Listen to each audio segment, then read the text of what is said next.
Hey guys, I'm back with another update about my 2011 Honda CRZ. It's been about like 6 months since I posted my last video about it, but this entire year, literally every aspect of this year, for me has been insane and just up and down and absolute craziness. So I haven't really been able to upload anything. Um, I'm sorry about that. I also didn't have a computer for most of the year, so anything that I wanted to edit or anything like that, I couldn't upload just because I didn't have a computer to edit with. So you can see it's been a while. I went from chilly spring weather to just straight up freezing cold. It's December now, at the end of the year. I think so. Just absolutely insane that I've had this car for 6 months already. But I wanted to show you guys how this thing has been sitting so far and some of the stuff I've done to it, because in the 6 months, even though I wasn't able to edit any videos or put up anything, I have done quite a lot of work to it, because again, like I said, my life has been absolutely insane, but this has been a nice, like, solid, reliable support for me. So I'm really happy I got this car. So I wanted to do some like overview of what I've done to it, what I still need to do on it, and just some stuff I like and dislike about the car after 6 months of ownership. So let's get to it.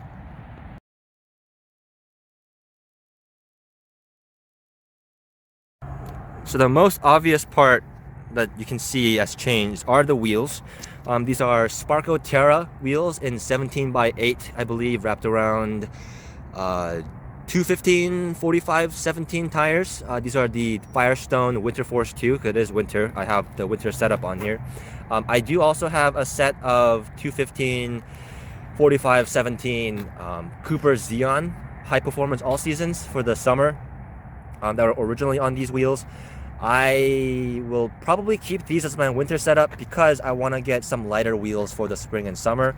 I really like the look of these wheels, but they're a little heavy because they are a cast wheel, so they're actually heavier than the stock wheels. So performance-wise, it's kind of a downgrade.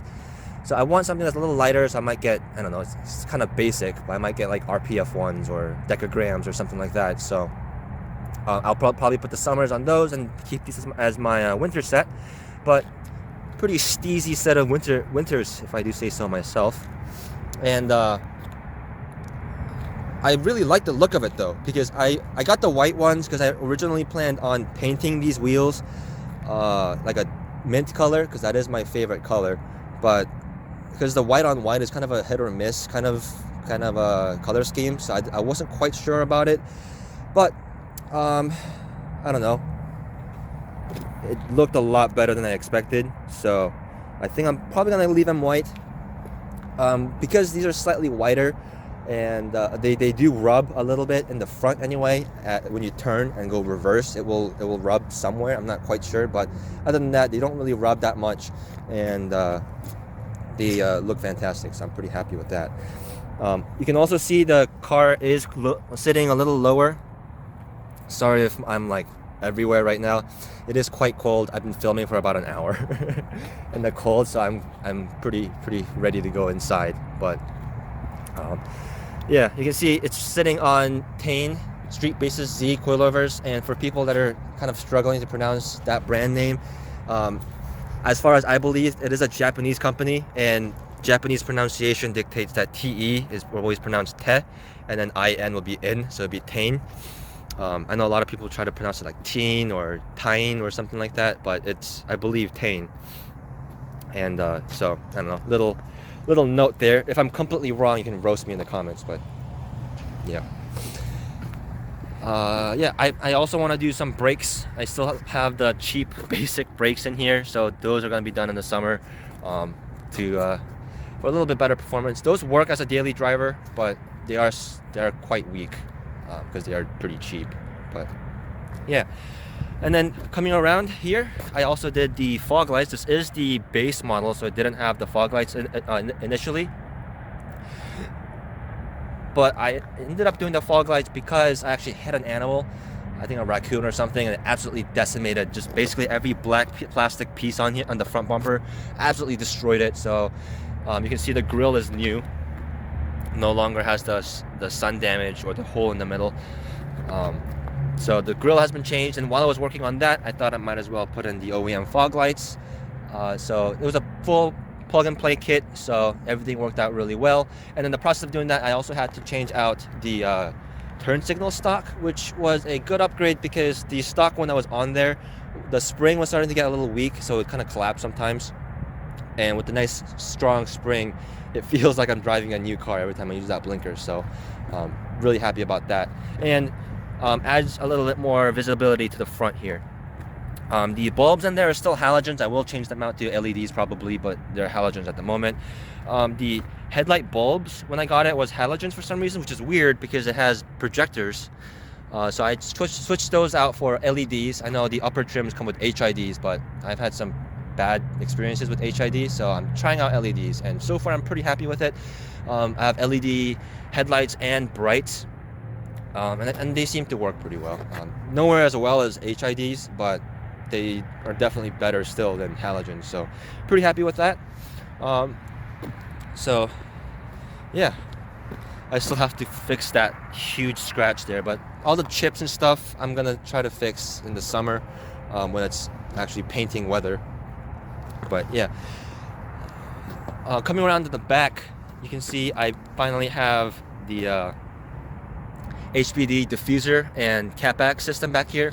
And craziest thing about the catback is I got this thing used, and when I told this story to my parents, they literally did not believe me because they thought I spent like $1,000 on this exhaust system or something like that. Because I went to Kroger or UPS store or somewhere to do some business, and as soon as I parked my car, this like middle-aged old white guy like shows up, and he's like, "Hey, I like your car," and I was like, "Oh, thanks." And he's like, "I used to have one of those," and then without pause, he was like, "Do you want an HPD exhaust system?" And I was like, "HPD exhaust system? Yes, I absolutely want an HPD exhaust system." And he's like, "Okay, I'll give it to you for like $250. So absolute steal. This man just randomly T-pose spawned next to me like some weird Skyrim NPC and just offered me the HPD exhaust for cheap. It was absolutely insane. So I bought it. I bought the diffuser brand new because you do need a diffuser to put this exhaust on. And I had an exhaust shop put it on because the guy had like cut up the exhaust a little bit for some reason. So I had an exhaust shop fix that all up and put it on for me, and it looks and sounds absolutely killer. It is a little quieter than the straight up muffler delete, at least from the inside, but that's probably because the tips actually go out to the end of the car. So I think they're physically louder on the outside, but from the inside there's less drone and less noise, which I think is a good on both ends. So I'll put a little clip of it kind of revving and the exhaust sound right here.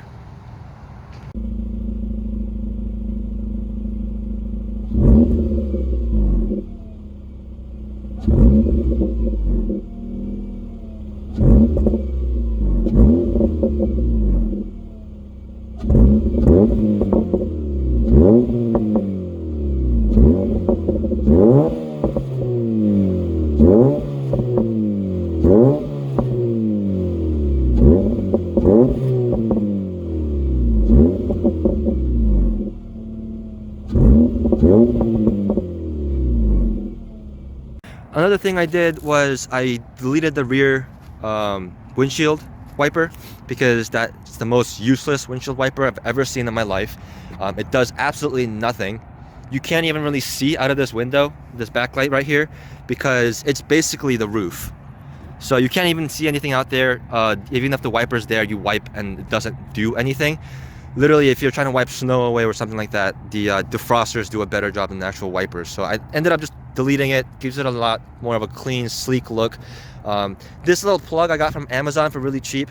I was kind of concerned about how it would work, but it works pretty well. No leaks or anything yet. It was also originally black, but the black faded pretty quickly, and now it's this really gold color. I'll probably paint it again black at some point, but my friends seem to like it, kind of this copper color. And one interesting thing I realized is, I don't know if it's because of how the wiring is set up, but if you remove, because I actually also you have to remove the wiper motor from in here. If you remove the wiper motor or unplug it, you actually can't use the rear spray nozzle anymore, the fluid nozzle. Because what I was trying to do was use that as like a prank nozzle, aim it up so I can spray people behind me, like my friends behind me or something like that. But it doesn't seem to work without the wiper motor plugged in.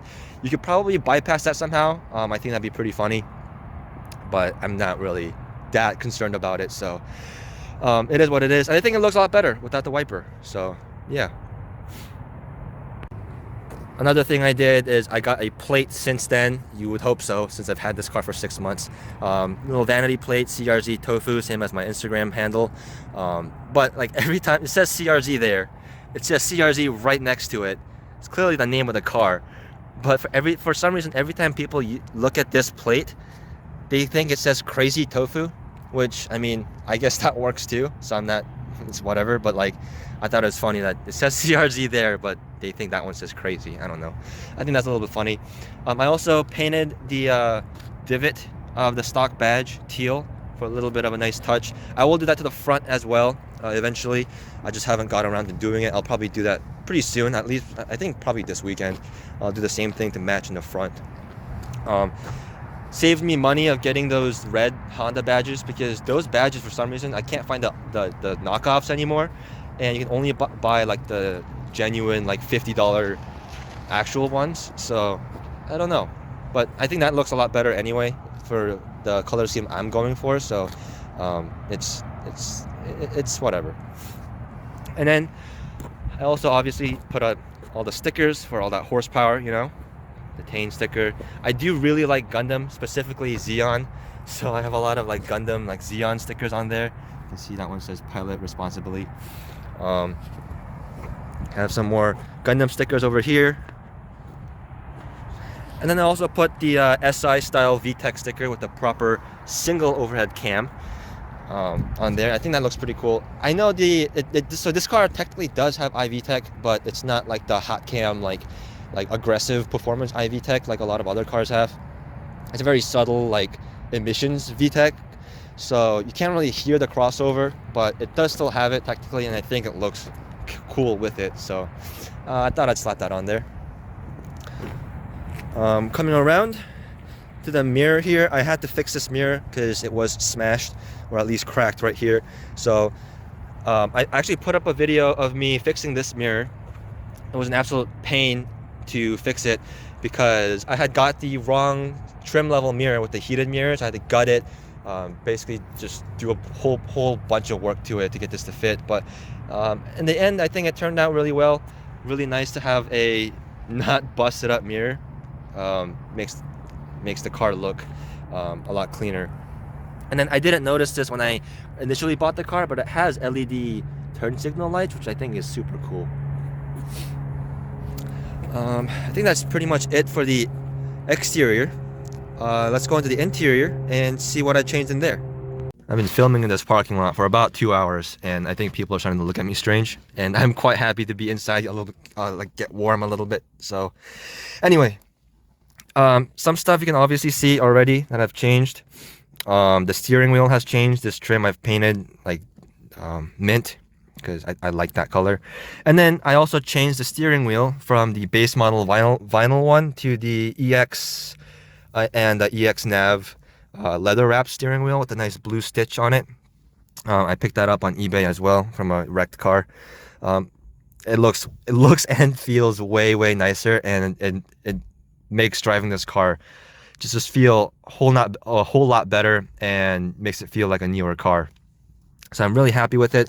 I had to kind of fight someone for this because it was an auction, so I almost got sniped, but I was able to pick it up, and it's in really good condition. You can see the leather is starting to fade a little bit right here, but overall the stitching is pretty good, and overall pretty clean. So yeah, and then I also got this piece here, this is from my old steering wheel, because the one that came with this steering wheel was pretty beat up. So this one's also pretty chipped and stuff, but it's in much better condition than the one that was on the leather wrapped one, so I kind of changed that as well. I also got this likewise shift knob. It was very expensive, but I think it's worth it. Even with the weird like geometrical shape, it feels very ergonomic in your hand. It feels very nice in your hand. It has a nice solid feel to it. You can tell it's a quality shift knob. The only downside is being an aluminum shift knob, it is gonna get really cold in the winter and get really hot in the summer. So put a glove on it. I don't know, wrap it with something when you're out of the car, or just wear gloves when you shift this, because it's gonna either freeze or burn your hand off. So something to note. The shift boot doesn't fit quite right with this shift knob on it because it's supposed to clip into the stock shift knob.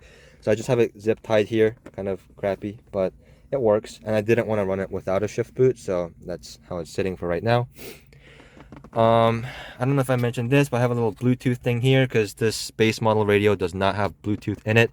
And at this point in time, like, Bluetooth is pretty standard in a lot of stuff, so you kind of want Bluetooth.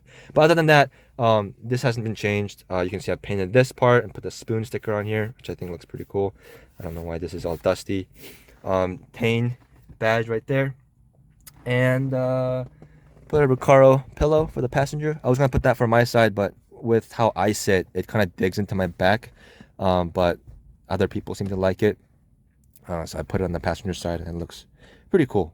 I had that thing for a while.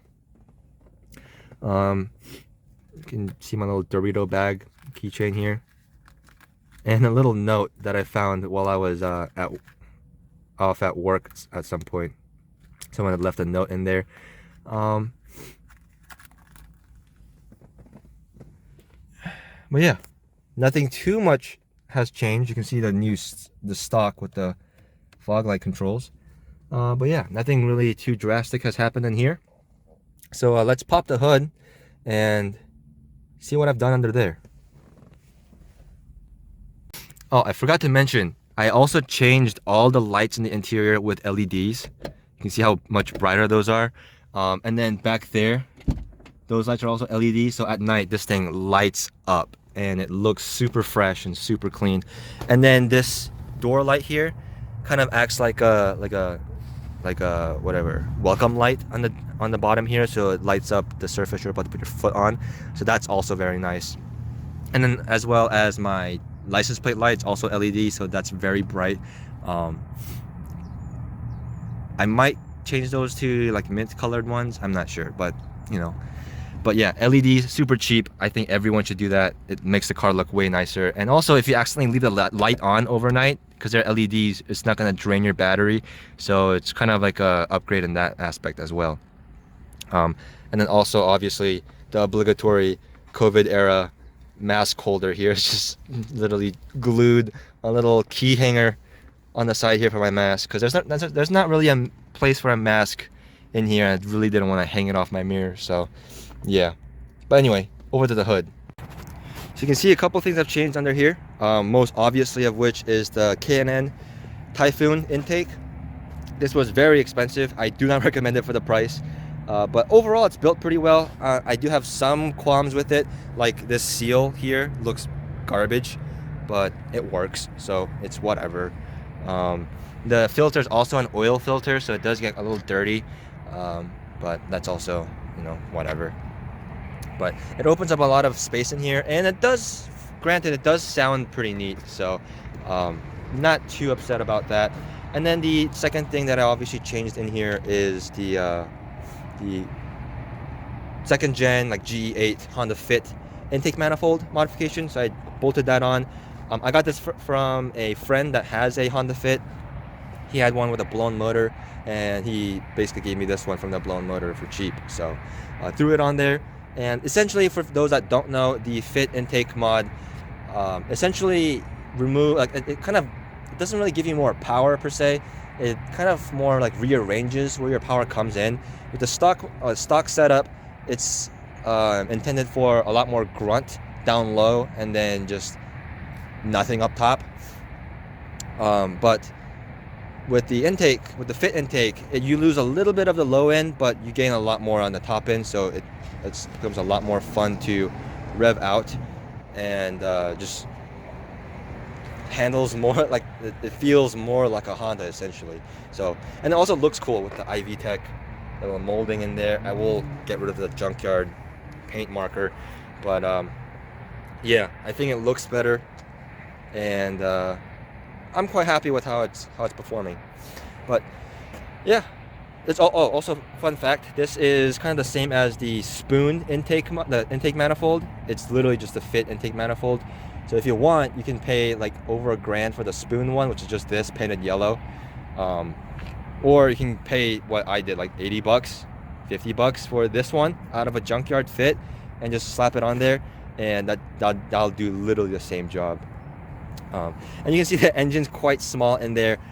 And kind of also another fun fact is you can see the hood is quite long and the engine's quite small. And that's for a couple of reasons. One is to give it kind of that sports car look with the long front like hood. But also, from what I've researched, the car was also designed originally to be sold with a K-series engine in it, like a K20 or a K24 or something like that. But unfortunately, it did not meet up to US like safety regulations, because I guess with the K20 will fit in here, the K-series will fit in here, but it sits a little too close to the front crash bar or something like that. I think that's what the reason was. And because of that, they decided to just put the hybrid engine in here and just call it a day. Because keeping one engine across the whole global market makes the car pretty cheap, because this was like a $19,000 car or $20,000 car in this base model. So it's a pretty cheap car. So putting a K-series in there would have, like in certain trims, would have kind of raised the manufacturing cost. So made more sense to them just put one engine in everything. And all I can say is at least Japan didn't get the cool one this time, because Japan with the CRX, they got the cool like B series engine, and we got stuck with the D series. It's just, at least we all suffered instead of just the US market getting left out. But whatever. But yeah, overall, I really like the car. I don't plan on getting rid of it. I know I like hypothetically talk about getting rid of it, getting something else, but I don't think realistically I'm gonna get rid of it anytime soon. I have a lot of plans with it. I'm gonna clean up a lot of the little detail stuff to make it look more factory fresh. Some other parts I want to put on it. Obviously, I have not obviously, but when I hit the animal, it also decimated my front lip, so I have to get a new. I have to put on my front lip again. I got a replacement, so that has to go on. I want to put a rear spoiler on the back, and then new brakes, and then some other stuff. So a lot of stuff planned for this, so you will probably see this again. Hopefully my next video isn't in another 6 months, but work and life and stuff comes first, because I'm not a YouTuber or anything. I just like filming stuff about my car. But I hope you enjoyed this long ass video. If you watched the end, thank you very much. Yeah, I don't know if that many CRZ owners. If you own a CRZ, let's be friends in the comments. So yeah, until next time, bye bye.